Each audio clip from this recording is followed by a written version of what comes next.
మజ్ను, దేవదాసు పార్వతి తర్వాత దువ్వాడ శ్రీనివాస్ మాధురి చరిత్రలో చూస్తారు.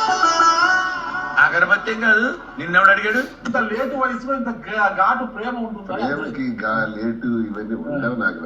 ప్రపంచంలో ప్రతి మనిషికి కామన్ గా ఉండే ఎమోషన్.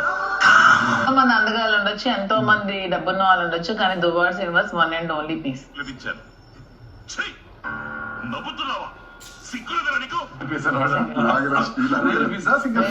సింగిల్ పీస్ ఏం మహారాణి జటాపటారాని అంటే అందరూ ముసలోడు ముసలోడు అంటున్నారు కదా, ఒరే ముసలోడు కాదురా అంతకు మించి మహానుభావుడు అని చెప్పడం చెప్తాను.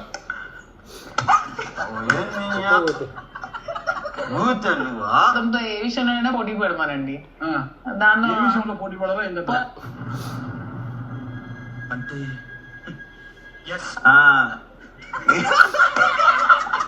ఈరోజు నా స్పెషల్ కనిపిస్తున్నారు. ఈ రోజు మా మ్యారేజ్ చిటికలే వారసుల కోసం అయితే ప్లానింగ్ లో ఉన్నారు. బట్ అయితే ఏడుకొండ స్వామి దయండి, స్వామి నిర్ణయం ఆయనదే ఉండదు కదా.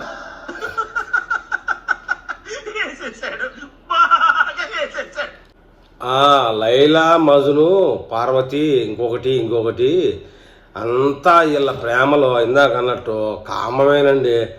దువ్వాడ దువ్వెన కామవీరులండి. వీళ్ళకి కామనాడులు ఎక్కువ. అసలు సంస్కృతిని రాజకీయాన్ని తెలుగు భాషలో ఉన్నటువంటి అన్నింటినీ జడగొట్టి అక్రమ సంబంధానికి మంచి విలువనిచ్చేటటువంటి సాంప్రదాయం అండి వీళ్ళు మొత్తానికి పార్టీని మునగొచ్చారు టెక్కల్లో. ఇక రాష్ట్రంలో సోషల్ మీడియాలో అయితే ఈ అపవిత్ర బంధమే లైలా మజ్ను అంట, పార్వతి ఇంకొకటంట, నాగేశ్వరరావు సావిత్రి అంట. ఇట్లా చూడండి, ఈ సోషల్ మీడియాకి బలైపోయిన జాతిలో దువ్వాడ దువ్వెన జాతి కూడా ఒకటండి.